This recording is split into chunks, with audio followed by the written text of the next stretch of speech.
Alhamdulillah, Alhamdulillahirabbil alamin. Segala puji dan syukur hanya milik Allah Subhanahu wa taala semata. Karena hanya dengan nikmat dan karunia-Nya kita semua bisa berkumpul kembali siang ini untuk mengikuti kajian khusus ya. Alhamdulillah saat ini kita berada di bulan Muharram dan kajiannya kita sesuaikan dengan bulan ini dan sehingga judul kajiannya adalah Muharram dan Asyura ya Ustadz ya. Eh, karena sudah hadir bersama dengan kita semua Ustadz Hasyim Adnan, maka kami persilahkan Ustadz untuk memulai kajian tematik di siang hari ini. Tafadhol Pak Ustadz. Bismillahirrahmanirrahim. Alhamdulillah. Nahmaduhu wa nasta'inuhu wa nastaghfiruh.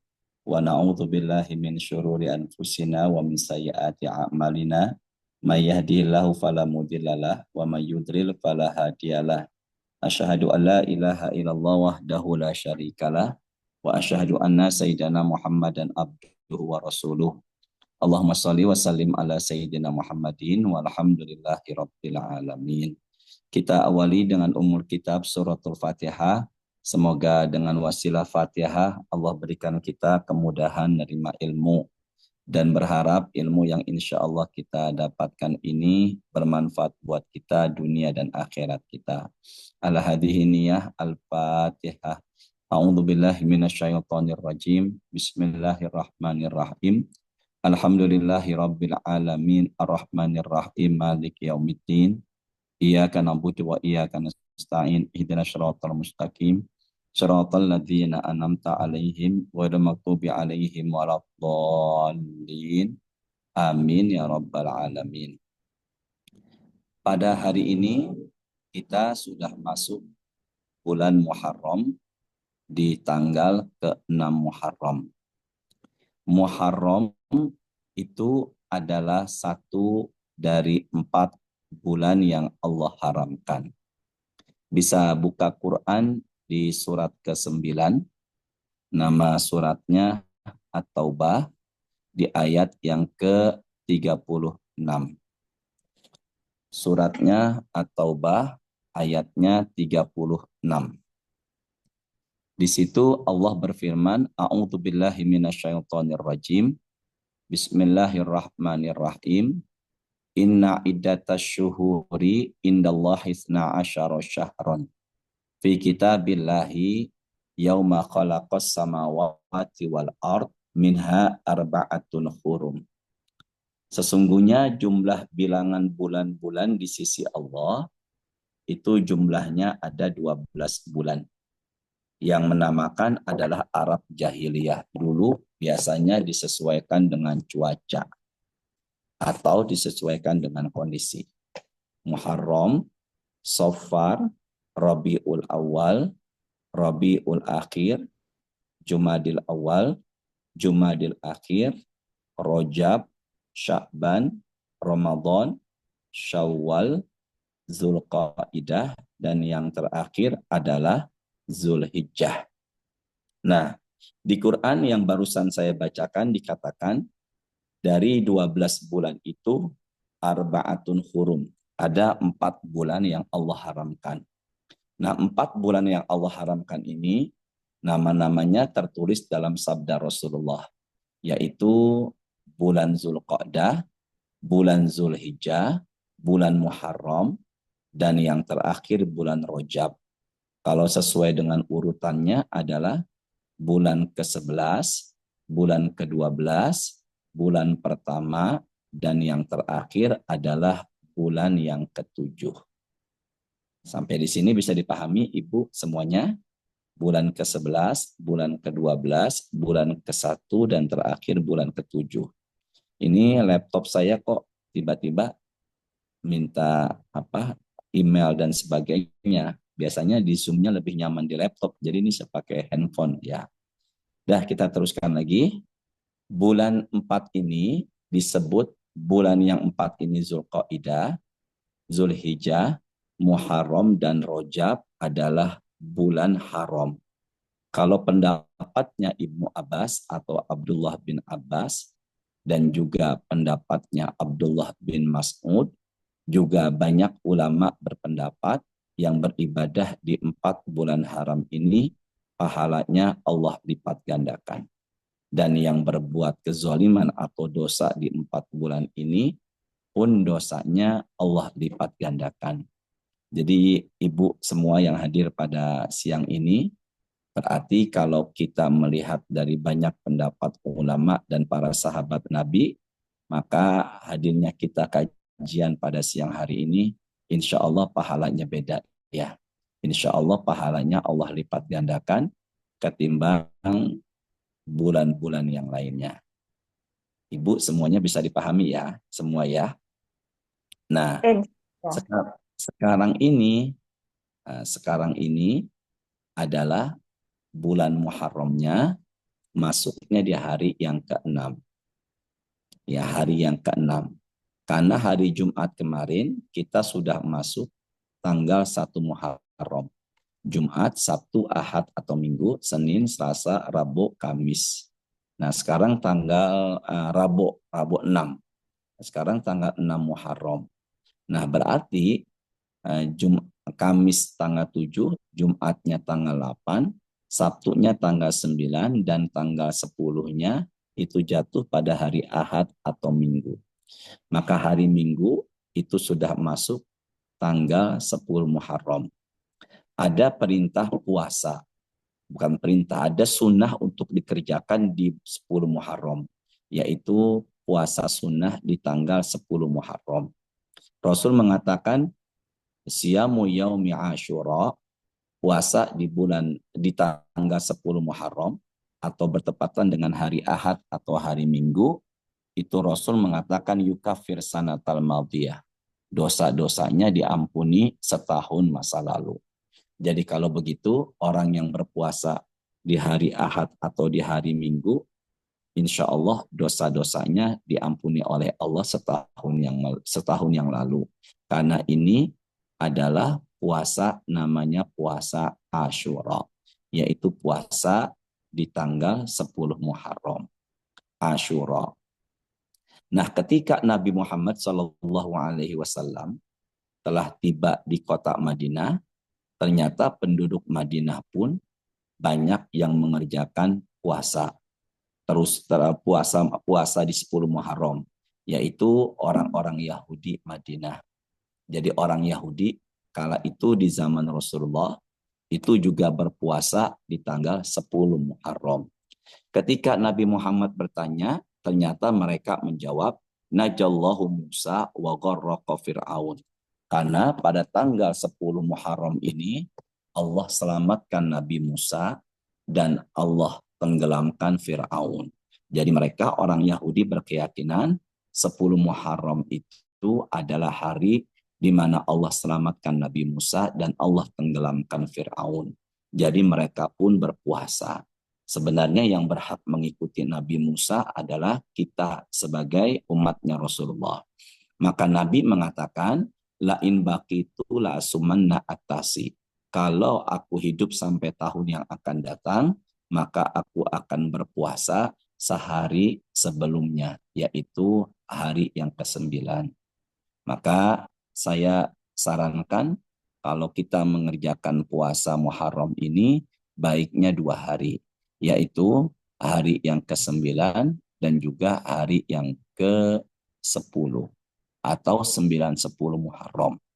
Tapi Nabi Rasulullah SAW pernah bersabda juga tuh di dalam hadis riwayat Imam Ahmad, qalifu fihil Yahud, bedakanlah dengan orang-orang Yahudi. Sumu fihi yauman qablahu au yauman ba'dahu. Puasalah sehari sebelumnya dan puasalah juga sehari sesudahnya. Sehari sebelumnya yaitu 9 dan 10, sehari sesudahnya yaitu 10 dan 11. Maka puasa Muharram sebenarnya ada 4 ya caranya. Ada yang boleh puasa hanya 1 hari, 10 Muharram saja. Ada yang boleh puasanya 2 hari, 9 dan 10, dan bagi saya ini yang lebih baik. Dan puasanya 10 dan 11, ini 2 hari, dan boleh juga kerjakan 9, 10, dan 11 Muharram. Ini adalah cara puasa namanya puasa Asyura. Nah, kalau kita lihat kalender ibu-ibu semua, itu di tanggal 11 jatuhnya kan pada hari Senin. Sementara tanggal 12 jatuhnya pada hari Selasa. Jadi Selasa depan itu tanggal 12. Maka hari Rabu depan dan hari Kamis juga Jumat depan itu Ayyamul Bid, yaitu 13, 14, 15 Hijriah. Maka kalau boleh saya katakan, puasanya jadi 6 hari ya. Puasa hari Sabtu, hari Ahad, Minggu, dan juga hari Senin, itu namanya Asyura, Tasu'ah, 9, 10, 11, dan juga puasa Ayyamul Bidnya, yaitu Rabu, Kamis, dan Jumat. Ini adalah puasa di bulan Muharram. Sampai sini barangkali ada yang belum bisa dipahami atau kita teruskan lagi. Silakan. Jelas semuanya, Ibu? Insya Allah jelas, Ustadz. Baik. Sekarang keutamaan orang yang berpuasa secara umum, baik itu puasa wajib maupun puasa sunnah. Yang pertama, puasa akan dimasukkan oleh Allah ke dalam surga. Nama pintu surganya adalah Royan. Royan adalah pintu surga khusus buat mereka yang berpuasa, suka berpuasa. Yang kedua, keutamaan puasa secara umum ya. Sumu tasihu. Rasul mengatakan puasalah. Karena dengan berpuasa, maka insya Allah badan kita jadi sehat. Maka terapi kesehatan dalam Islam, salah satunya juga seringnya kita puasa. Orang yang sering berpuasa, insya Allah surganya dari pintu Royan. Yang kedua, orang yang puasa, badannya insya Allah jadi sehat. Yang ketiga, famusoim atyabu indallah min rihil misik. Bau mulut orang yang berpuasa di sisi Allah itu lebih wangi ketimbang wanginya kasturi. Masya Allah, begitu mulianya orang yang berpuasa. Sampai bau mulutnya saja itu dimuliakan Allah bagaikan lebih mulia ketimbang wanginya kasturi. Kemudian yang keempat, detoksifikasi. Orang yang berpuasa, racun atau sel darah kotornya keluar. Itu manfaat dari yang berpuasa. Makanya barangkali dengan seperti itu bisa menguatkan fisik, bisa memotivasi, juga setidaknya bisa memberikan ketahanan tubuh. Yang kelima, orang yang berpuasa itu pahalanya tanpa batas. Biasanya pahala ibadah mentok di angka 700 kali lipat. Tapi ada pahala yang lebih dari 700 kali lipat, yaitu pahala puasa.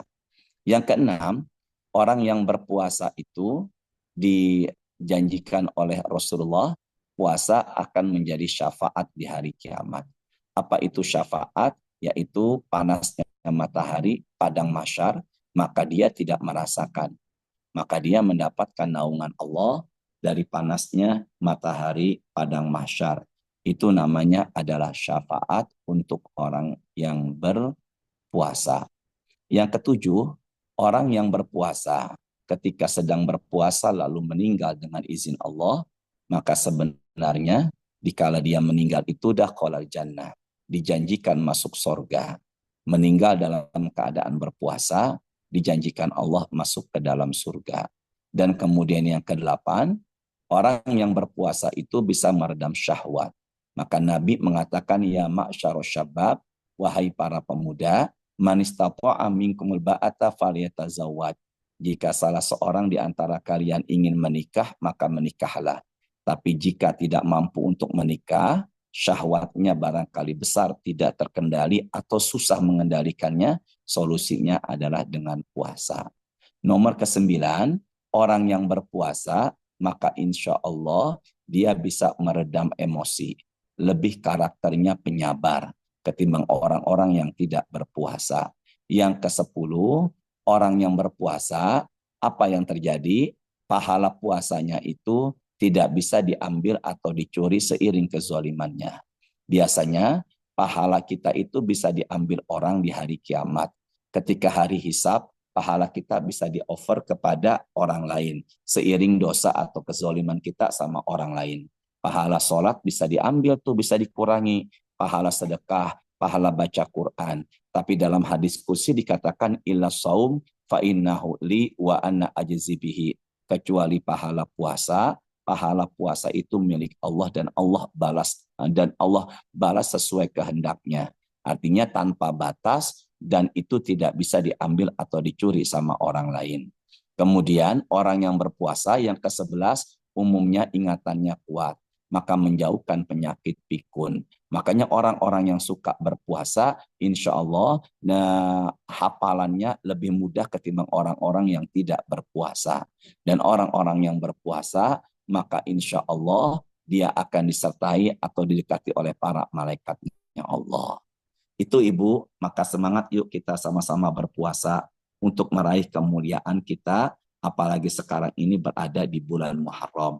Maka harapan saya, kalendernya dilingkari, yaitu Sabtu, Ahad, dan Senin, lalu Rabu, Kamis, dan Jumat. Kalau Sabtu, Ahad, dan Senin itu puasa Muharram di bulan Muharram, sedang puasa 9, 10, 11 Muharram, sedangkan Rabu, Kamis, dan Jumat itu puasa namanya puasa Ayyamul Bid atau 3 hari setiap pertengahan bulan.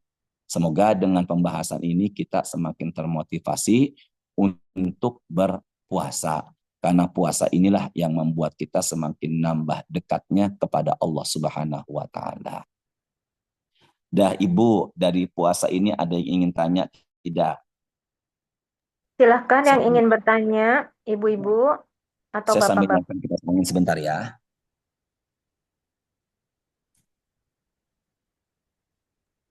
Wari, pahala yang bisa diambil dari selain puasa itu misalnya apa? Pahala diambil. Ustadznya nggak ada ya? Nggak ada. Yang puasa nggak bisa diambil, pahala yang lain bisa, pahala dari sholat, pahala dari amalan-amalan yang lain tuh bisa diambil. Maksudnya diambil tuh gimana gitu prosesnya? Apa karena kita berdosa atau gimana Iya, terhadap orang? iya. Iya, jadi kayak misalnya apa sih yang karena apa ya salah satunya yang kalau kita eh, menzolimi ya, kalau nggak salah tuh. Ada ustadznya coba. Mana? Pak Ustadz, ada yang bertanya Pak Ustadz? Iya, sebentar. Lagi ini urusan laptop. Kalau nggak salah yang menzolimi itu kan pahala kita diambil. Nah kalau sebenarnya itu tuh apa namanya? Selain yang itu juga yang nanti deh Ustadz jelasin ya. Pokoknya yang berkaitan dengan kita menzolimi, menyakiti hati orang. Bismillahirrahmanirrahim. Pak Jadi, Ustadz, ada yang bertanya Pak Ustadz? Bismillahirrahmanirrahim. Jadi setiap kita ini pasti punya dosa.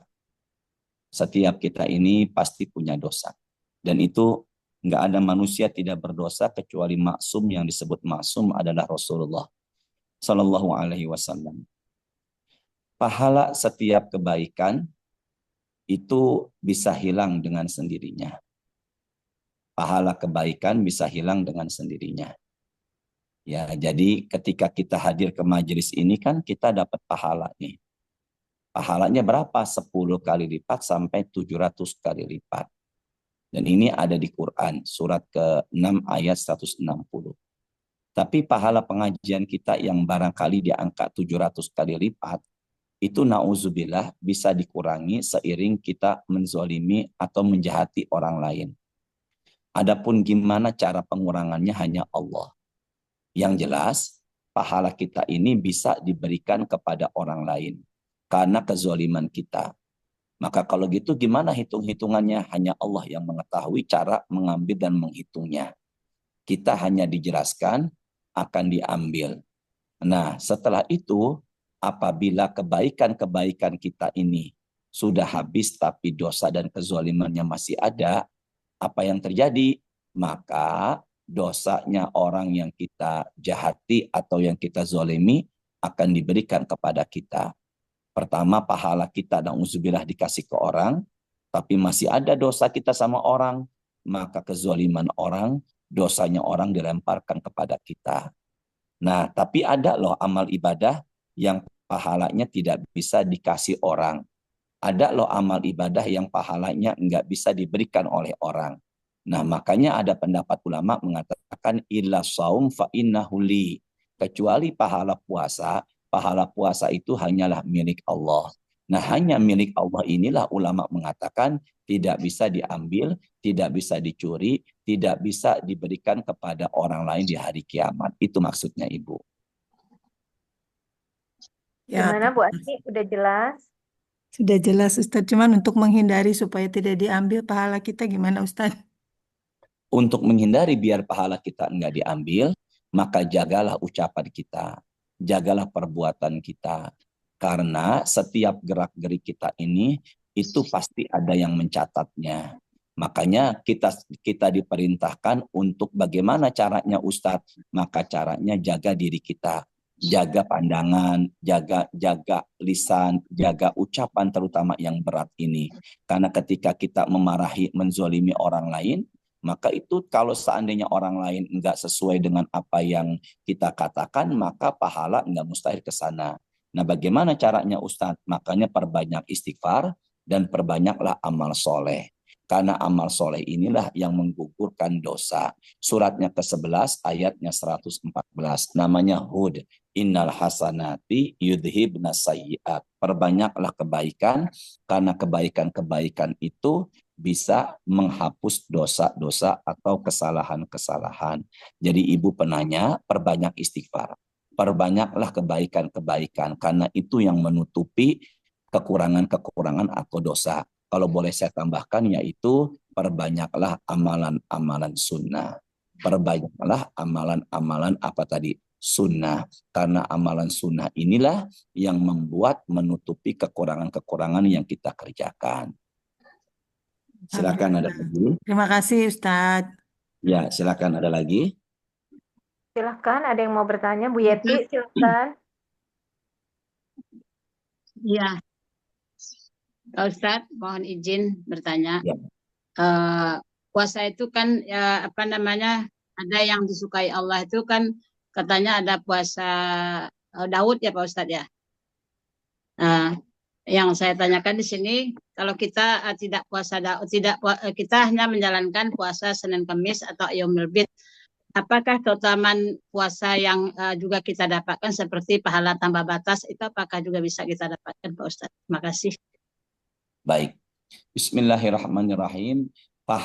Puasa yang utama juga adalah puasa Nabi Daud. Tapi dalam hadis yang lain, Nabi mengatakan afdolus sholat ba'da faridah sholatul lail. Sholat yang paling utama setelah 5 waktu adalah sholat tahajud. Wa afdolus siyam ba'da Ramadan syahrullahi al-muharram. Dan puasa yang paling utama selain puasa Ramadan adalah bulannya Allah, yaitu bulan Muharram. Jadi di satu tempat, di satu waktu, Ibu Yeti, itu Nabi mengatakan puasanya Daud lah yang disukai. Tapi di lain waktu, di lain kesempatan, Nabi juga mengatakan yang utama adalah Muharram. Ini bagaimana dan mana yang paling utama Nabi Daud, puasa Nabi Daud apa puasa Muharram? Sebenarnya Nabi bersabda dilihat kepada kualitas keimanan para sahabatnya. Karena enggak semua para sahabat memiliki kualitas keimanan yang sama. Maka saya berharap jika Ibu Yati dan jamaah yang hadir pada siang ini memiliki kualitas keimanan yang luar biasa, yang bisa mengamalkan puasa sunnah Nabi Daud, ya silakan saja. Tapi kalau umpama dia mampunya Ayyamul Bid atau mampunya Senin Kamis juga silakan. Maka kalau begitu, gimana caranya Ustadz? Kembali lagi ke Quran surat kedua ayatnya 286. La yukallifullahu nafsan illa wus'aha. Allah tidak membebani seseorang di luar batas kemampuannya. Berarti kalau begitu Allah enggak membebani seseorang di luar batas apa tadi? Kemampuan. Jadi harapan saya silakan mau pilih puasa Nabi Daud, puasa Ayyamul Bid, puasa Senin Kamis, tapi dengan catatan jangan sampai itu puasa melampaui batas. Ingat, apalagi seorang istri yang memang ada tanggung jawabnya untuk melayani suami. Jangan sampai istri mendahulukan mengedepankan sunnah, sementara perkara tanggung jawab sama suami dinomorduakan. Ini juga tidak baik, karena bagaimanapun tetaplah yang didahulukan kewajiban atau tanggung jawab ketimbang dia mengerjakan sunnah. Begitu Bu Ibu. Terima kasih Ustadz. Ya, ada lagi yang lain silakan. Baik, teruskan lagi ya. Nah, teruskan lagi. Muharram ini menandakan bahwasanya tahun sudah berubah. Kalau begitu, kita dapat pahami bahwasanya kita ini bukan semakin lama atau semakin jauh dengan kematian.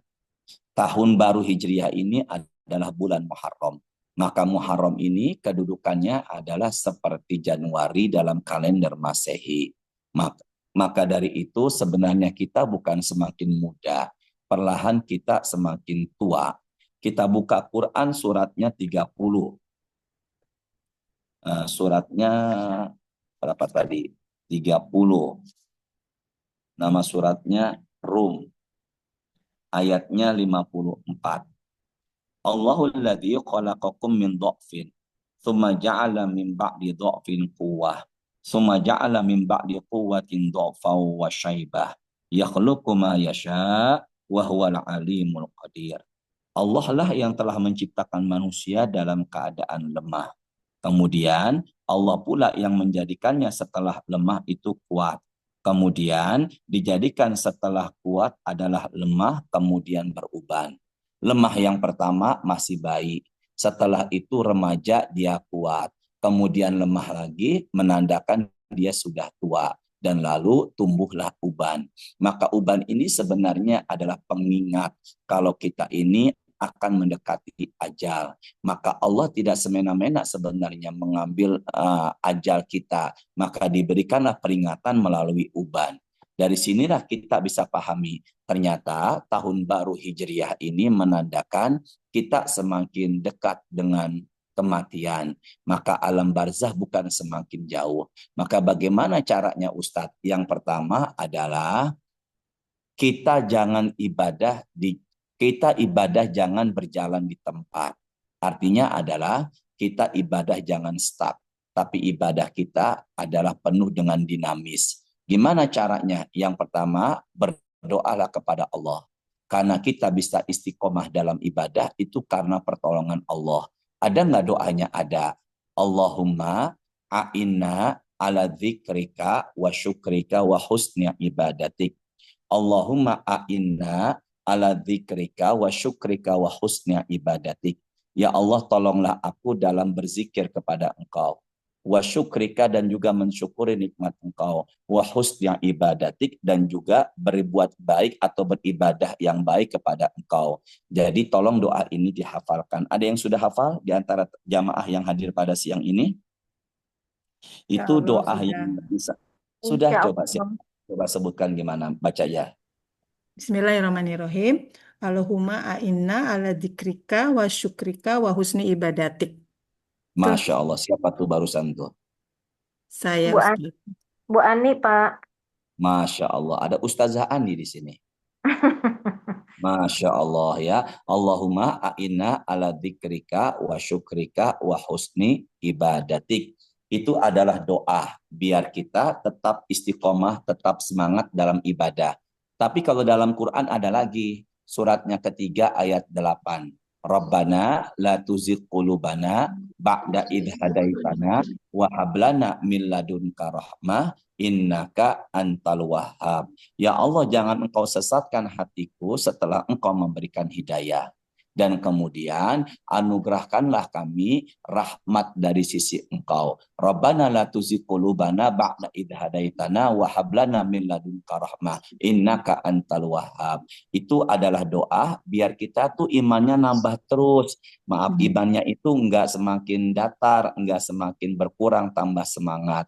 Karena tahun baru Hijriah ini momen biar kita muhasabah. Kita harus menjadi lebih baik dalam hal apapun dibandingkan dengan tahun-tahun sebelumnya. Ada nggak yang hafal doa yang tadi? Rabbana la tuzigh qulubana ba'da idh hadaitana wa hab lana min ladunka rahmah innaka antal wahhab. Silakan Bu Yati baca. Allahumma apa tadi? Apa tadi Ustaz? Awalnya Pak Ustaz? Allahumma lakasumtu wa bika amantu wa ala rizkika aftartu. Silakan. Rabbana la tuzigh qulubana ba'da idh hadaitana wa hab lana min ladunka rahmah innaka antal wahhab. Nah, itu doanya. Ya dua tadi dulu amalkan ya. Allahumma a'inna ala dzikrika wa syukrika wa husni ibadatik.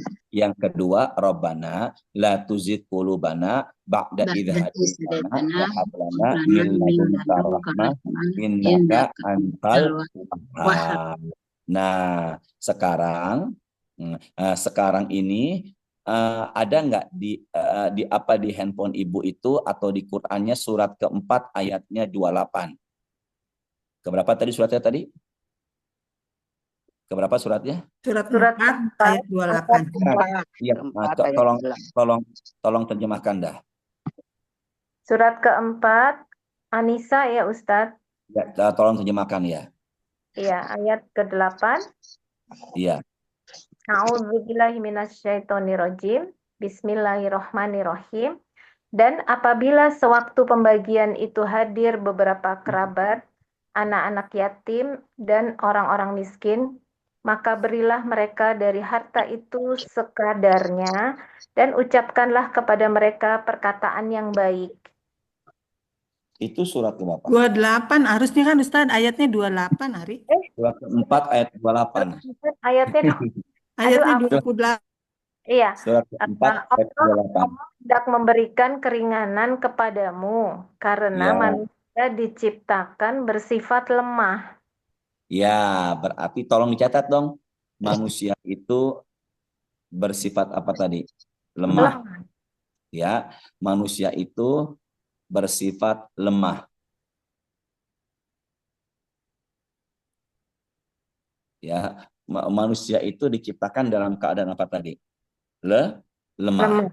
Nah, kita harus minta tolong sama Allah. Harus minta tolong biar kita itu bisa beristiqomah dalam beribadah. Nah, apa yang terjadi? Apa yang terjadi setelah ini? Nah, setelah ini berarti manusia harus tambah semangat dalam hal ibadah menyambut tahun baru Hijriah ini. Nah, susah loh Ibu istiqomah. Yang gampang itu istirahat. Istiqomah itu susah. Ya, gimana harus mujahadah, harus penuh dengan kesungguhan. Nah, kalau begitu gimana caranya Ustadz? Tolong yang pegang pena silakan ya. Orang-orang yang beristiqomah punya keutamaan satu, dikala dia sakit atau safar, dia tetap mendapatkan pahala. Dikala dia apa tadi itu? Sakit atau dikala dia apa tadi? Safar, maka dia akan tetap mendapatkan apa? Pahala. Itu dahsyatnya orang istiqomah. Umpama Bu Ari, Bu Yeti, Bu Ami, tiap malam sholat sunnah tahajud. Ibu tiap malam sholat sunnah tahajud. Namun di kala kesempatan lain, ibu sedang sakit atau sedang safar. Maaf ya, sedang sakit na'udzubillah atau sedang safar dalam perjalanan. Enggak tahajud, maka di kala sakit atau safar tetap mendapatkan pahala sholat sunnah tahajud. Jadilah itulah kesempatan orang yang ibadahnya istiqomah. Dia tetap mendapatkan pahala sholat sunnah tahajud meskipun dia tidak mengerjakannya di kala sakit dan safar. Makanya mulai saat ini saya berharap kita semuanya ini semoga ibadahnya istiqomah. Ya, gitu ya Bu. Dan biasanya orang yang istiqomah ini meninggal dunianya sesuai dengan kebiasaannya. Kalau kebiasaannya baca Quran, nggak mustahil meninggalnya sedang baca Quran. Kalau dia rajin puasa sunnah, nggak mustahil meninggalnya pun sedang apa? Puasa sunnah. Dari situlah saya pahami bahwasanya kita harus semangat beribadah. Mumpung kita masih panjang umur dan sehat. Silakan dicatat ya, yang ada penanya. Iqtanim khamsan qabla khamsin. Nabi berpesan siapkanlah 5 sebelum datangnya 5. Berapa tadi? Siapkanlah apa? Lima 5 sebelum sebelum datang datangnya 5. Yang pertama, syababaka qabla haramika. Manfaatkanlah masa muda kita sebelum datangnya masa tua. Ini yang di handphone saya nggak kelihatan kan wajahnya. Yang depan saya ini umumnya muda apa tua? Wallahu a'lam. Tapi kelihatan dari suara-suaranya kayaknya sudah pada, maafin saya ya. Berarti Nenek-nenek kalau kan, begitu, nenek-nenek. dan saat ini manfaatkanlah masa muda kita sebelum masuk masa apa tadi? Tua. tua. Ada satu hadis, Ibu, ada satu hadis, orang tua ibadah itu dicintai oleh Allah. Tapi sebenarnya Allah lebih mencintai anak muda, masih muda, tapi rajin apa? Ibadah. Ya, orang tua ibadah dicintai Allah. Tapi Allah lebih cinta kepada anak muda, masih muda, tapi rajin apa? Ibadah. Allah benci anak muda enggak ibadah, lebih benci lagi udah tua tapi enggak apa? Ibadah. Allah benci sama anak muda enggak ibadah, lebih benci lagi udah apa tadi? Udah tua, ibadah. enggak mau ibadah. Yang kedua, manfaatkanlah wasihataka qabla saqamika. Manfaatkanlah masa sehatmu sebelum jatuh masa miskinnya. Maaf, saya sehatmu sebelum datang masa sakitnya. Makanya mumpung sehat. Sekarang saya tanya, Ibu sehat semuanya pada siang ini? Alhamdulillah. Mumpung sehat, manfaatkanlah sebelum masuk waktu sakit, nauzubillah, dengan istiqomah tadi. Dan yang ketiga, manfaatkanlah masa kayamu. Wa ghinaka qabla fakrika. Manfaatkanlah masa kayamu sebelum datang atau sebelum masuk waktu miskinmu. Dan yang keempat, manfaatkanlah waktu luangmu sebelum masuk waktu sempitmu. Dan yang kelima, manfaatkanlah hayataka qabla mautika. Manfaatkanlah masa hidup kita sebelum masuk atau sebelum datang kematian. Jadi 5 sebelum 5. 5 sebelum apa tadi? 5. Muda sebelum tua, sehat sebelum sakit, kaya sebelum miskin, luang sebelum sempit, hidup sebelum mati. Ulangi deh. Ada yang bisa? Ulangi. Ada yang bisa enggak? Silakan Bu Ami diulang, Bu Ami. Tolong Bu Ami diulangi. Ada yang bisa? Um, Ada yang lima, bisa? lima sebelum 5 yang apa 5 dulu Wah. 1 manfaatkan masa muda sebelum masa tua. Kedua, Ya. masa sehatmu sebelum sakit. Yang ketiga, kaya Ya. sebelum miskin. Ya, yang keempat. Yang keempat, apa tadi? Lupa lagi. Waktu luang. Waktu luang sebelum sempit. Yang ketiga, hidup sebelum mati. Nah, sekarang yang kelima tuh apa tuh? Hidup sebelum apa? Sebelum mati. Nah, sekarang tolong buka Quran dah. Suratnya ke-23. Surat ke-23 ayatnya 99. Quran suratnya ke-23 ayatnya 99. Tolong terjemahkan dong Bu Ami, satu orang. Bismillah, a'udzubillahi minasyaitonirrajim. Bismillahirrahmanirrahim. Hatta idza jaa ahadahumul mautu qala rabbirji'un la'alli a'malu salihan fima taraktu kalla innaha kalimatun huwa qailuha wa min waraihim barzakhun ila yaumi yub'atsun. Silakan 99 dan 100. Ada yang ingin terjemahkan? Silakan. Bu Ami bisa atau Bu Yeti? Bu Yeti tolong bantu terjemahkan. Ustadznya silakan. 99 dan 100 coba saya. Ya, semoga Bu Ami tambah rezekinya sehat selalu ya. Amin. Al-Mu'minun ya, Pak Ustadz. Ya. Demikianlah ayat 99. Demikianlah keadaan orang-orang kafir itu hingga apabila dia datang kematian kepada seseorang dari mereka, dia berkata, "Ya Tuhanku, kembalikanlah aku ke dunia." Ayat 100, agar aku dapat berbuat kebajikan yang telah aku tinggalkan. Sekali-kali tidak. sungguh itu adalah dalih yang diucapkan saja, dan di hadapan mereka ada barjah sampai pada hari mereka dibangkitkan. Berarti orang yang meninggal ingin minta dibalikan ke dunia. Benar nggak? Iya. Nah, keinginan dia adalah biar bisa beramal soleh. Jadi makanya saat ini perbanyaklah amal soleh. Karena amal soleh inilah yang membuat mereka minta agar ingin dikembalikan ke dunia. Maka dari situlah kita pahami bahwasanya amal soleh itulah yang membuat mereka minta agar ingin dibalikan ke dunia. Nah, kita bisa pahami ibu semuanya. Jangan bosan untuk beramal soleh. Amal soleh yang kita perbuat itu sebenarnya bukan buat Allah. Allah Maha Kaya. Satu, amal soleh akan kembali untuk diri kita.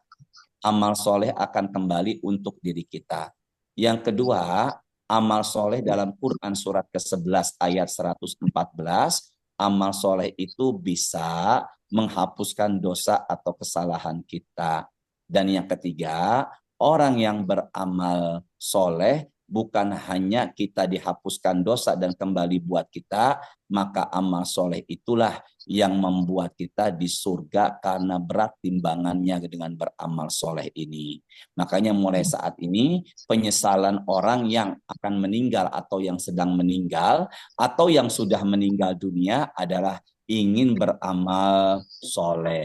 Kalau ada yang tanya apa ke mereka, keinginan mereka ingin minta dihidupkan lagi, dipanjangkan umurnya. Makanya Nabi tadi mengatakan apa tuh? Nabi mengatakan apa tadi? Persiapkan yang nomor 5 tadi apa? Persiapkanlah masa hidup sebelum mati. Nah, lanjutnya surat ke-63 At-Tolak. Masih Ibu Ami ya, nanti gantian. Surat 63 At-Tolak. Surat 63. Maaf, At-Tolak lagi. Al-Munafikun. Surat 63 ayat Al-Munafikun ayatnya ke-10. Silakan Ibu. 63 ke Ayat 10 dan 11 ayat 10-11 ya. Hmm. Apabila sholat telah dilaksanakan, maka bertebaranlah kamu di bumi. 63. Oh, 63 itu Al-Munafikun ya. Kalau 62 Al-Jumu'ah 63. Al-Jumu'ah. Oh, surat Al-Jumu'ah. Anak-anak ayat Munafikun ayat 10. Oh, salah ya. Ya, silakan. Maaf ya, Bu. Iya, ya. Ya, suratnya Dan infakkanlah sebagian hak dari apa yang telah kami berikan kepadamu sebelum kematian datang kepada salah seorang di antara kamu. Lalu dia berkata menyesali, ya Tuhanku, sekiranya engkau berkenan menunda kematianku sedikit waktu lagi, maka aku dapat bersedekah dan aku akan termasuk orang-orang yang soleh. Ayat 10. Ya, ayat terus 11. Dan Allah tidak akan menunda kematian seseorang apabila waktu kematiannya telah datang. Dan Allah Maha teliti terhadap apa yang kamu kerjakan. berarti mereka minta bukan hanya beramal soleh. Mereka minta di ayat ini kalau sudah dikembalikan ke dunia, mereka pengennya apa?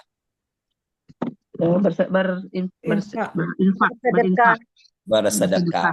Satu, keinginan orang setelah meninggal. Satu, ingin dipanjangkan umurnya biar dia bisa bersedekah. Enggak, yang pertama beramal soleh dulu. Dia minta dipanjangkan umurnya biar dia bisa beramal soleh. Yang kedua, dia minta dipanjangkan umurnya biar dia ini bisa bersedekah.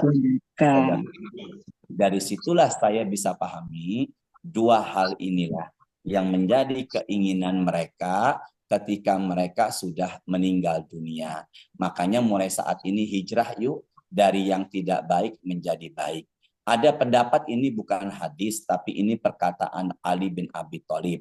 Tapi jadi masukan buat kita juga. Man kana yaumu khairan min amsi fahuwa rabih. Barang siapa yang di hari ini lebih baik ketimbang sebelumnya, kemarin dia beruntung.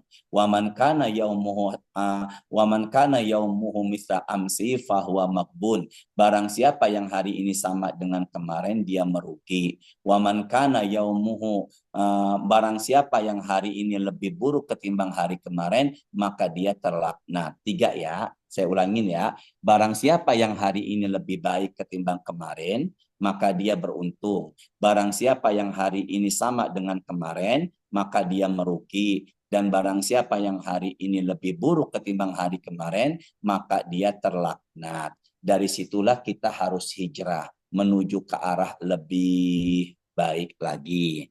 Nah, apa yang harus dihijrah? Titik 2 yang pegang catatan. Titik 2, yang pertama adalah hijrah dalam hal ibadah hablum minallah. Yang kedua hijrah yaitu dalam hal ibadah hablum minannas. Jadi yang barusan kita bahas itu hijrahnya terfokus ke arah hablum minallah. Ternyata orang yang hijrah dalam hal hablum minallah belum tentu menjamin juga masuk surga kalau tidak beribadah hablum minannas. Berarti kalau begitu ibadah hablum minannas juga itu membuat dia dimasukkan ke dalam surga. Bisa dipahami sampai di sini?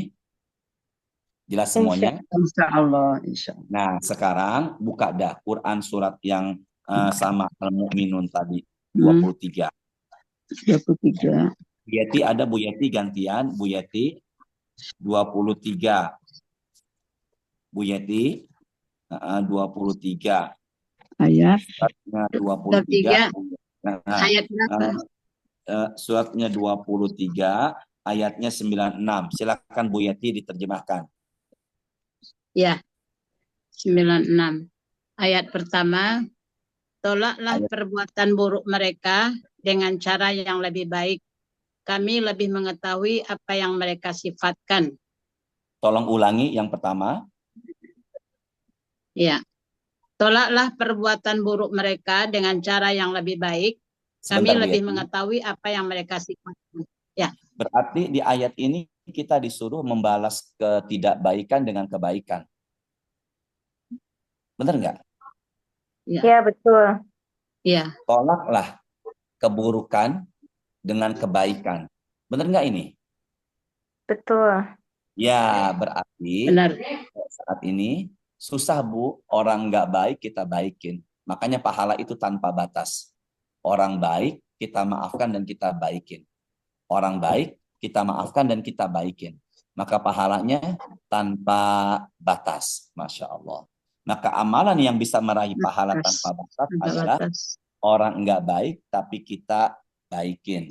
Maka ini pahalanya tanpa batas. Makanya mulai saat ini hijrah itu bukan hanya hijrah yang sifatnya hablum minallah, tahajud, puasa sunnah, zikir, baca Quran. Ini kan ibadah-ibadah hablum minallah. Tapi yang lebih penting di balik itu semua juga ada ibadah yang membuat dia harus hijrah ke arah lebih baik, yaitu namanya hablum minannas. Maka dari situlah orang hijrah itu bukan hanya hijrah fisik, tapi yang terpenting juga adalah hijrah hati. Jangan sampai kita hijrah, malah kita merasa paling benar sendiri.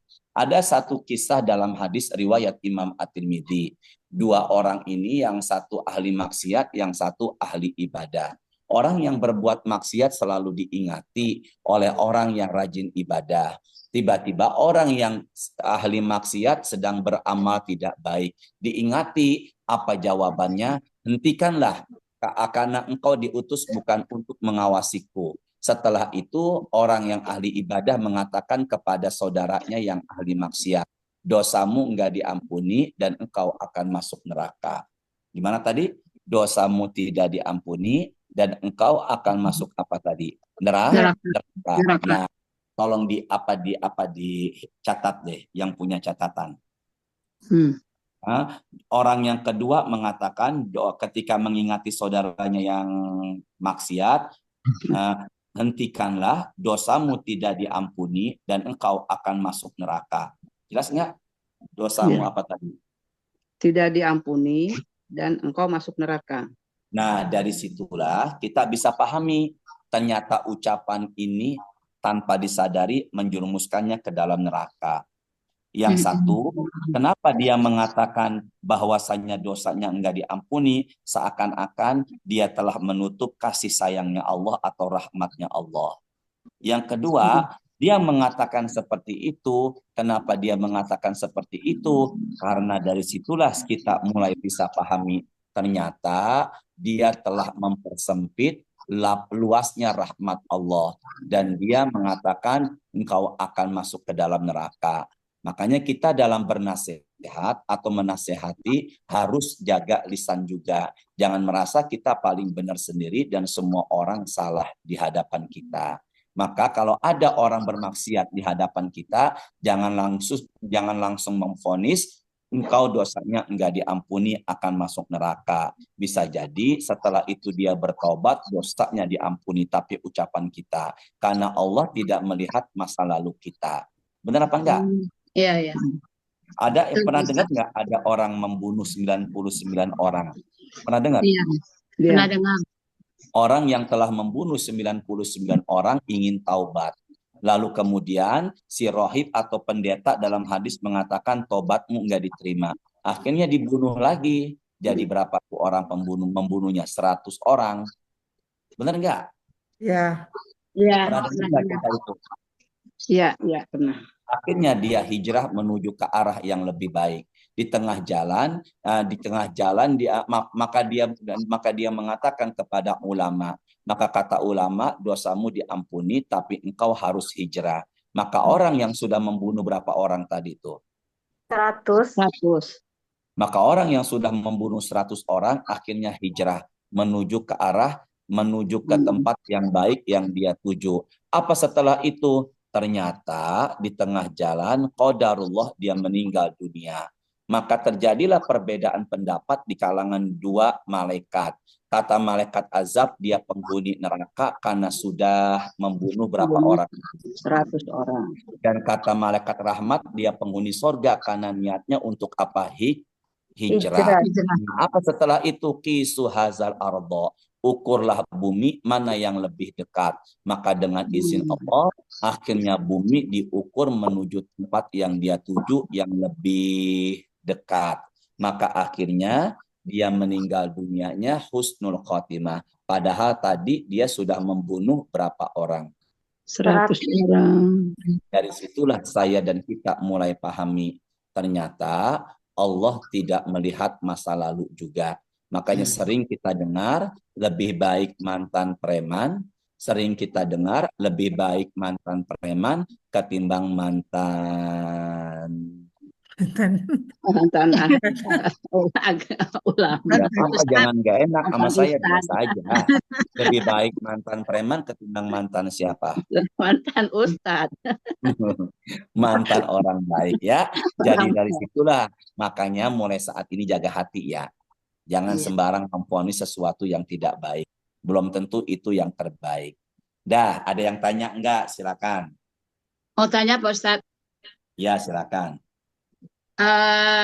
Tadi Pak Ustadz mengatakan bahwasanya Allah itu akan melihat akhir kita. Kemudian orang yang tadi membunuh orang sampai 100 orang akhirnya diterima taubatnya. Sedangkan di dalam Islam itu kita pernah mendapatkan pelajaran juga bahwasanya itu kan ada timbangan mizan, menimbang apakah banyak kebaikan kita ataukah yang beratnya keburukan kita. Nah, nanti di mana itu Pak Ustadz? Kalau misalnya kita banyak melakukan suatu kesalahan atau dosa besar, misalnya kan timbangan keburukannya itu lebih berat. Nah, sedangkan timbangan amalnya lebih sedikit. Nah, ini apakah itu nanti dihapuskan Allah karena taubat kita, begitu ya Pak Ustadz? Bismillahirrahmanirrahim. Ibu semuanya, yang barusan saya sampaikan itu sesuai dengan hadis Nabi. Bahwasanya orang yang sudah membunuh 100 orang, dengan rahmat Allah, kasih sayang Allah diampunin dosa-dosanya. Tapi sebaliknya orang yang rajin ibadah, karena sudah memvonis dosanya enggak diampuni dan dia akan masuk ke dalam neraka, berarti dia telah mempersempit rahmat Allah. Dari situlah bisa kita pahami ternyata Allah pun juga melihat masa lalu kita. Cuman jangan diniatin mumpung masih muda, gua puas-puasin. Udah tua tinggal bongkoknya. Enggak juga. Artinya apa? Kita tuh bisa meraih rahmat Allah, bisa meraih kasih sayang Allah sesuai dengan kesungguhan kita. Maka kalau kita tetap sungguh-sungguh ingin mendekatkan diri kita kepada Allah, Allah pun juga akan lebih mendekatkan diri kita kepada Allah, kepadanya. Namun di satu sisi Allah enggak melihat orang dilihat dari latar belakangnya. Tapi di satu sisi Allah pun melihat kita kesungguhan dalam ibadah. Jadi kalau begitu bisa kita pahami ternyata sifat Allah rahmatullah sangatlah luas. Jadi ada manusia yang Allah lihat di akhirnya, ada manusia pun karena kesungguhannya sudah Allah balas sejak awal. Maka nggak mungkin loh kalau kita sungguh-sungguh ibadah, tapi kok pada akhirnya Allah nggak ngelihat juga, enggak juga. Tapi di satu sisi Allah ngelihat di ujungnya. Dari situlah kita bisa pahami, kita nggak boleh menilai buruk seseorang dari kacamata pandangan kita. Karena pandangan kita dengan pandangan Allah itu sangat beda. Ibu semuanya, tolong nanti diulangi saya ya. Tidak ada satu makhluk pun, tidak ada satu makhluk pun yang melebihi kesabaran Allah. Gimana tadi? Tidak ada satu makhluk pun yang mengerti kesabaran Allah. Nah, salah sedikit. Semoga yang salah sedikit berangkat haji ya Allah sama suaminya. Amin. Tidak ada satu makhluk pun yang melebihi kesabaran Allah. Tidak ada satu makhluk pun yang melebihi apa tadi? Kesabaran Allah. Kesabaran Berarti melebihi. yang paling sabar adalah siapa? Allah. Allah. Makanya kita nggak bisa menandingi, menyamai kesabaran Allah dan itu mustahil. Ada nggak Ustadz ngambekan, dikit-dikit ngambek? Ya Allah, Ustadz juga manusia. Dari situlah saya bisa pahami ternyata Allah itu paling sabar. Allah disakiti. Ada nggak orang di muka bumi yang menuduh Allah punya anak? Ada. Siapa dia? Orang Yahudi. Ya. Orang Yahudi menuduh Uzair adalah putranya Allah. Orang Nasrani menuduh Nabi Isa putranya Allah. Dan orang kafir Quraisy menuduh malaikat putranya Allah, tapi Allah maafkan dan Allah tetap ngasih rezeki ke mereka. Itulah Allah. Allah adalah Allah, tidak ada satu makhluk pun yang melebihi kesabaran Allah. Kalau boleh saya bilang nih, pokoknya Allah tuh sabar banget aja. Ya, paling sabar Allah. Disakiti, di apapun tetap dimaafkan. Nah, makanya Allah itu begitu luas rahmatnya, kok kita malah menutup rahmatnya Allah dengan mengatakan dosanya enggak diampuni. Maka pesan saya cep jaga lisan. Bahasa Betawinya cep apa tadi? Cep jaga lisan. Karena belum tentu dia itu orang yang tidak baik. Makanya Ustadz pakai sarung, Ustadz pakai koko, lengan pendek, dan Ustadz pakai peci putih belum tentu loh Ustadz yang paling mulia di hadapan ibu-ibu semuanya. Benar apa enggak? Ya, bisa jadi ibu-ibu semuanya di sisi Allah lebih mulia ketimbang diri saya. Ya, alhamdulillah enggak ada yang aminin. Amin. Ya, Amin ya, dalam jangan diaminin, berarti saya hina dong kalau diaminin ya. Nah, dari situlah saya pahami mulai sekarang hijrah ya. Jaga tahajud, jaga puasa, jaga baca Quran, juga jaga hati. Ingat, keluarga adalah tanggung jawab kita semua. Pengabdian buat suami, pengabdian buat keluarga, itu pun jalan kita menuju surga. Tanpa disadari, time is over. Ternyata cepat sekali sejaman kita kurang lebih tausiah. Cukup atau gimana? Silakan. Ada yang ingin tanya lagi? Silahkan yang ingin bertanya. Ustadz mau tanya. Ya. Tadi dijelaskan tentang 4 bulan Muharram. Itu diantaranya itu mempunyai ini yang sama ya. Maksudnya tadi kan kalau pahala baik dilipatkan, pahala buruk dilipatkan juga. Kok pahala apa dosa yang dilipatkan juga ininya dosanya. itu sama dengan keempat bulan itu, Ustaz? Apa ada Ya, yang lebih? baik. 4 bulan ini Zulqa'dah, Zulhijjah, Zulhijjah, Muharram, Muharram, dan Rajab. Rajab. Empat-empatnya ini dilipat gandakan dosa, juga dilipat dan gandakan pahala. Jadi di 4 bulan ini. Nah, di antara 4 bulan ini adalah sekarang nih, bulan apa sekarang nih? Bulan Muharram. Muharram. Tadi siapa yang bertanya namanya? Saya, Bu Ani. Ibu siapa? Ani, Ustaz. Nah, Bu Ani, makanya perbanyak puasa di bulan Muharram ini, banyak sedekah, banyak istighfar. Tapi puasa ini nggak boleh sebulan penuh, Bu Ami. Puasanya ini nggak boleh sebulan penuh. Puasa sebulan penuh itu hanya di bulan apa? Ramadan. Ya, semuanya ya. Ya. Barangkali ini Bu Ari, saya masih ada hajat lagi nih.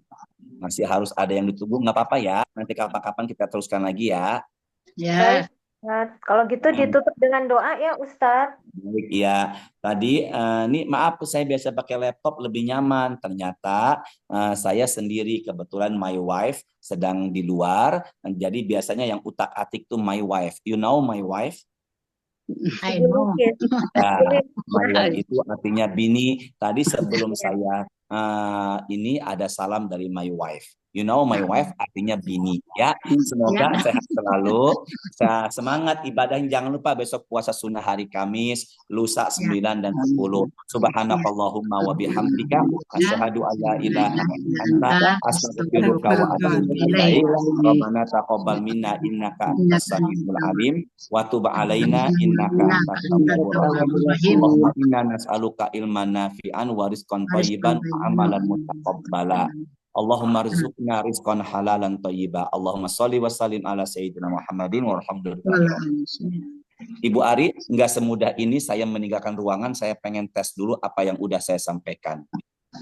Iya, silahkan Ustaz. Bismillahirrahmanirrahim. Ya Allah, mudahkan ya Allah, jamaah nerima ilmu ya Allah. Sebutkan 4 bulan haram.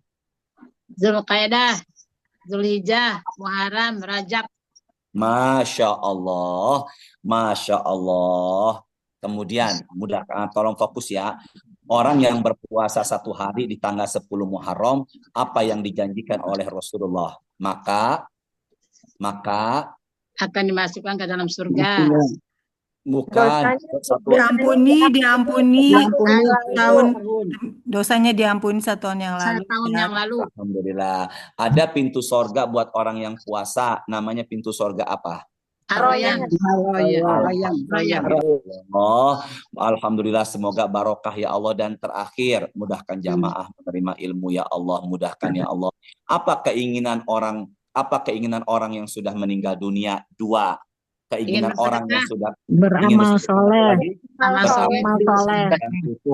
Tutup. Apa hukumnya istri ambil uang suaminya tanpa izin? Haram.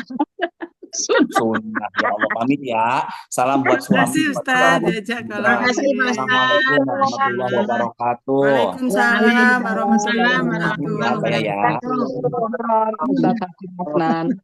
Makasih Ustaz. Makasih Mbak Ari juga. Makasih semuanya ibu-ibu. Maaf ya.